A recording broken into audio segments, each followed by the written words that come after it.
저는 박영수입니다. 올해 67이죠. 30년간 강남에서 내과의원을 운영하다가 작년에 은퇴했습니다. 평생 환자들을 돌봐왔는데 이제는 제가 환자가 될 나이가 됐다는 게 참 신기해요. 처갓집 근처 아파트로 이사 온 지 반년 정도 됐는데 동네 어르신들과 어울리며 평범한 노후를 보내고 있었죠. 그런데 이 평범한 일상이 하루아침에 뒤바뀔 줄은 꿈에도 몰랐습니다. 아침마다 6시에 일어나서 동네 뒷산을 한 바퀴 도는 게 제 일과예요.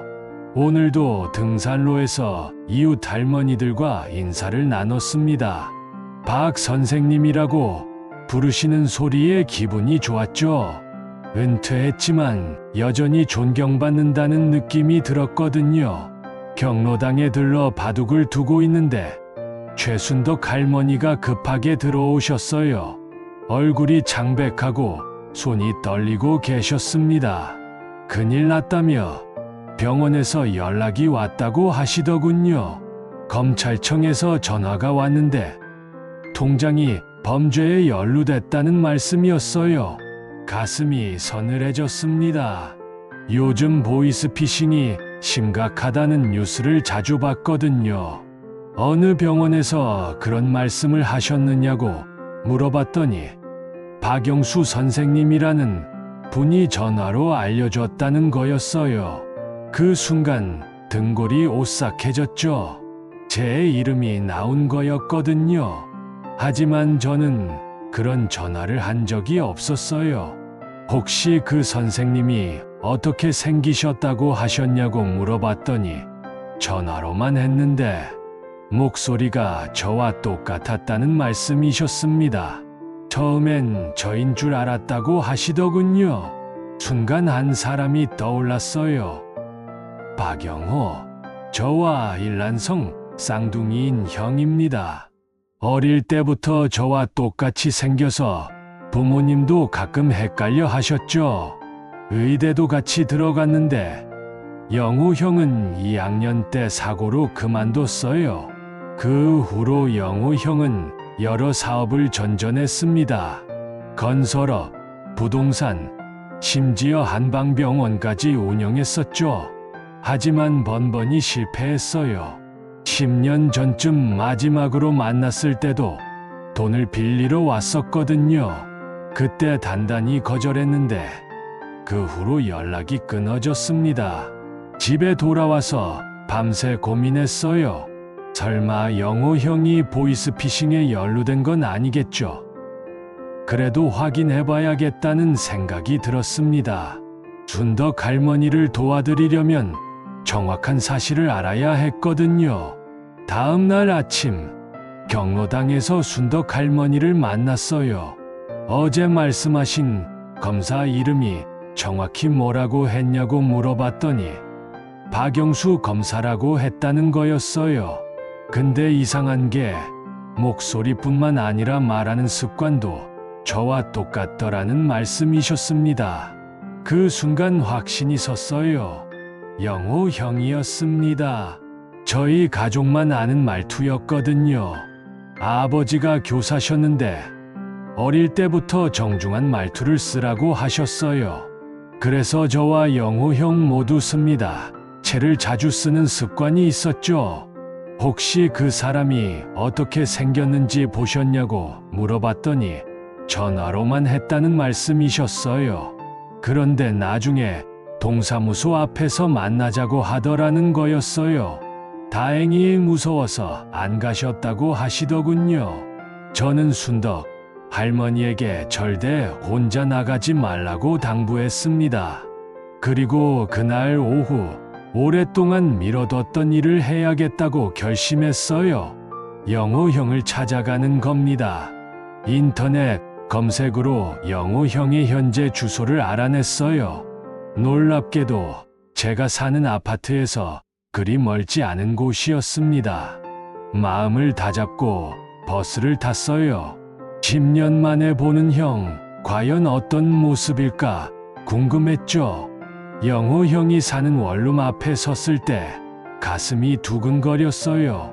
배를 눌렀더니 익숙한 목소리가 들려왔습니다. 정말 제 목소리와 똑같았어요. 영수라고 대답하자 문이 열렸습니다. 10년 만에 본 영호 형은 많이 변해 있었어요. 살이 빠지고 머리가 희어졌지만 여전히 저와 똑같은 얼굴이었습니다. 거울을 보는 것 같았죠. 웬일이냐고 물어보는 영호 형 목소리에 당황한 기색이 역력했어요. 김순자 할머니 아시냐고 물어봤더니 순간 영호 형 얼굴이 굳어졌어요. 검찰청 박영수 검사라고 전화하신 분 말이라고 하자 영호 형이 문을 닫으려 했지만 저는 문틈에 발을 넣었어요. 이야기해야 할 게 있다고 말씀드렸죠. 결국 영호 형은 저를 들여보냈어요. 좁은 원룸에는 술병과 담배 꽁초가 널려 있었습니다. 책상 위에는 여러 개의 휴대폰과 노트북이 있었어요. 정말 보이스피싱 하고 계시냐고 물어봤더니 영호 형은 한참 침묵하다가 고개를 끄덕였어요. 살기 위해서였다는 말에 가슴이 먹먹했어요. 김순자 할머니는 70이 넘으신 분인데 어떻게 그런 분한테서 돈을 뺏을 수 있냐고 했더니 뺏은 게 아니라 일시적으로 보관하라고 한 거라는 말씀이셨어요. 그 돈으로 뭘 하셨냐고 물어봤지만 대답하지 않으셨어요. 하지만 방 안 곳곳에 널린 술병들이 답을 대신해주고 있었습니다. 이건 범죄라고 당장 그만두시고 김순자 할머니께 사과드려야 한다고 말씀드렸어요. 쉽게 말한다면서 너는 교장까지 했으니까 그렇다는 말씀이셨어요. 영호 형 목소리에 원망이 담겨 있었어요. 형도 능력 있는 사람이니까 정당하게 일하면 된다고 했더니 내 나이에 누가 일자리를 줄 것 같냐며 비웃으셨어요. 그날 밤 집에 돌아와서 잠을 이룰 수 없었어요. 영호 형의 얘기가 계속 맴돌았습니다. 분명 잘못된 일이지만 형의 처지도 이해가 됐거든요. 하지만 김순자 할머니 같은 분들이 피해를 당하는 걸 그냥 둘 수는 없었습니다. 며칠 후 김순자 할머니에게서 다시 연락이 왔어요. 이번엔 더 충격적인 소식이었습니다. 동네 아파트 게시판에 박영수 사기 의사주의보라는 경고문이 붙어 있다는 거였어요. 제 사진까지 올라와 있다고 하시더군요. 급하게 아파트 게시판으로 가봤더니 정말 경고문이 붙어 있었어요. 사실은 영호 형 사진이었지만 똑같이 생긴 저였으니 구분할 수 없었죠. 관리사무소에 찾아가서 항의했지만 주민들이 신고한 거라 어쩔 수 없다는 답변만 돌아왔어요. 경로당에 가니 분위기가 싸늘했어요. 평소 친하게 지내던 할머니들도 저를 피하는 게 느껴졌습니다. 김영희 할머니만 유일하게 저를 믿어주셨어요. 정말 억울하시겠다며 위로해 주셨죠. 그런데 더 큰 문제가 생겼어요. 영호 형이 제 이름으로 진행한 사기가 한두 건이 아니었거든요. 건강식품 판매, 가짜 건강검진, 심지어 무료 진료라며 집까지 찾아가서 돈을 받은 경우도 있었어요. 피해자들이 늘어나면서 경찰 조사까지 받게 됐습니다. 정말 본인이 아니라는 거냐는 형사의 질문에 저는 작년에 은퇴했고 이원도 정리했다고 설명했어요. 하지만 증명하기가 쉽지 않았죠. 목격자들은 모두 저와 똑같이 생긴 사람을 봤다고 증언했거든요. CCTV 확인해 보시면 알 수 있을 거라고 말했지만 대부분의 현장에는 CCTV가 없었어요. 가장 힘들었던 건 가족들의 반응이었습니다. 처가 식구들도 의심의 눈길을 보내기 시작했어요. 사위가 조심스럽게 아버님이 정말 그런 일을 하실 리 없다고 말했지만 확신하지 못하는 기색이 역력했거든요. 아내도 힘들어했어요. 정말 억울하겠다며 위로해줬지만 주변 사람들의 시선 때문에 외출하기를 꺼려했어요.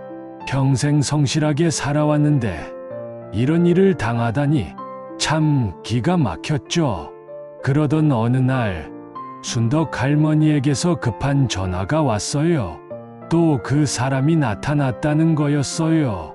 이번엔 집 앞에서 기다리고 있다고 하시더군요.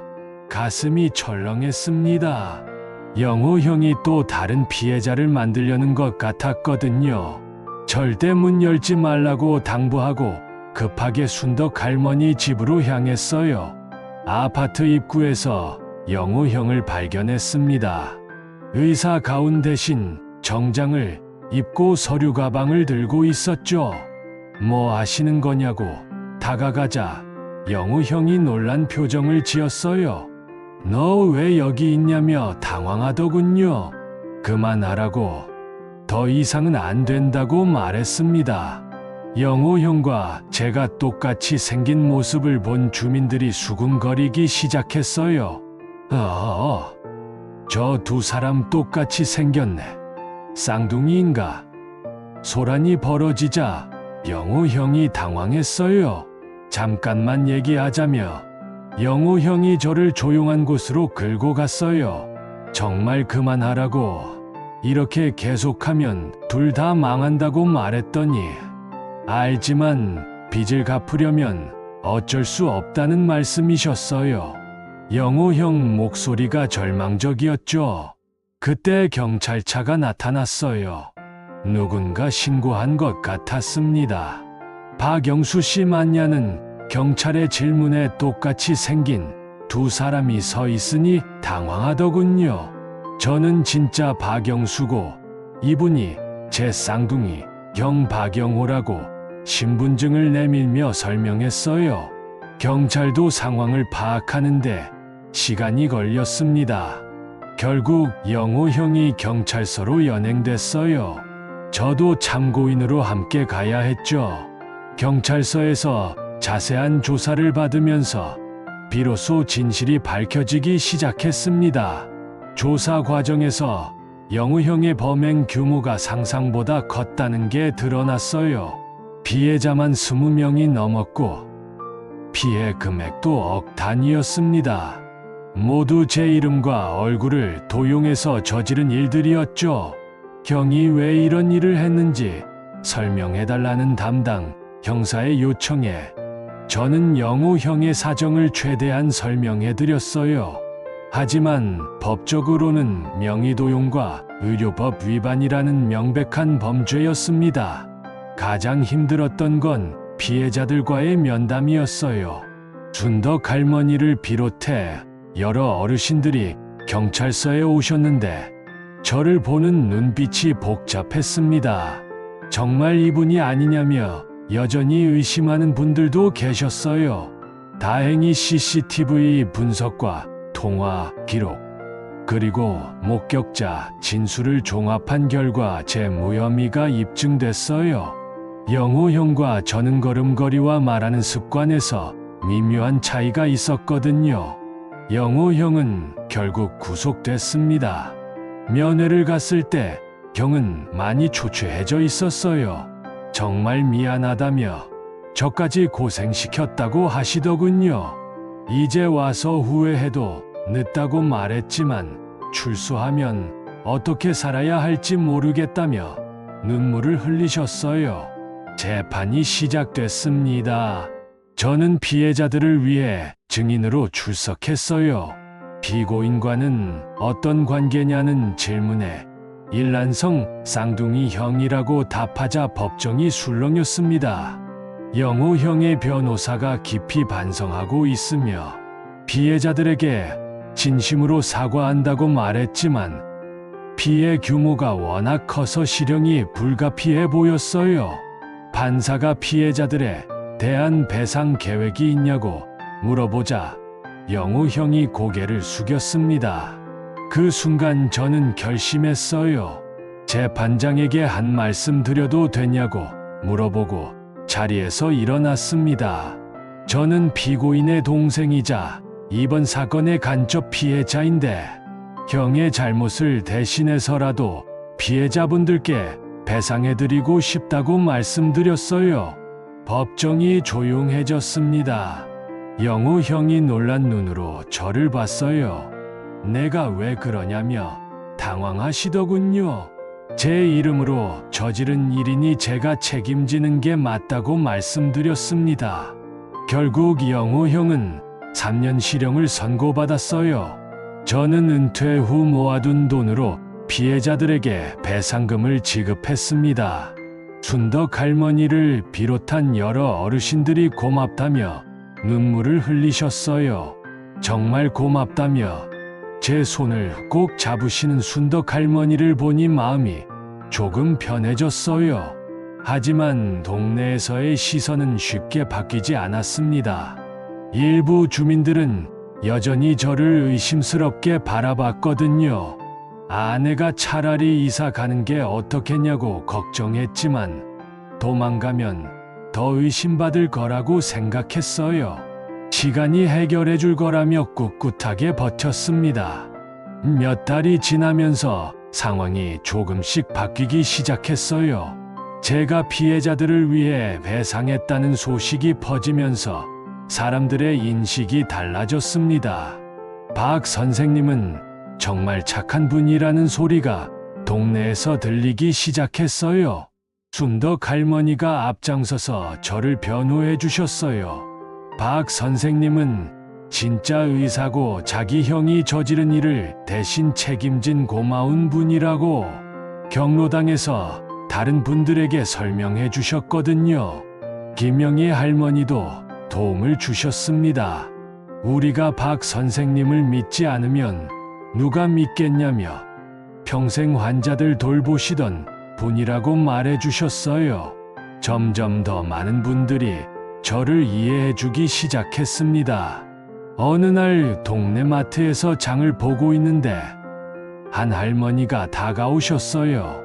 혹시 건강 상담 좀 해주실 수 있냐며 요즘 무릎이 아프다고 하시더군요. 오랜만에 듣는 상담 요청이었습니다. 물론이라고 하며 기꺼이 할머니의 상담을 해드렸어요.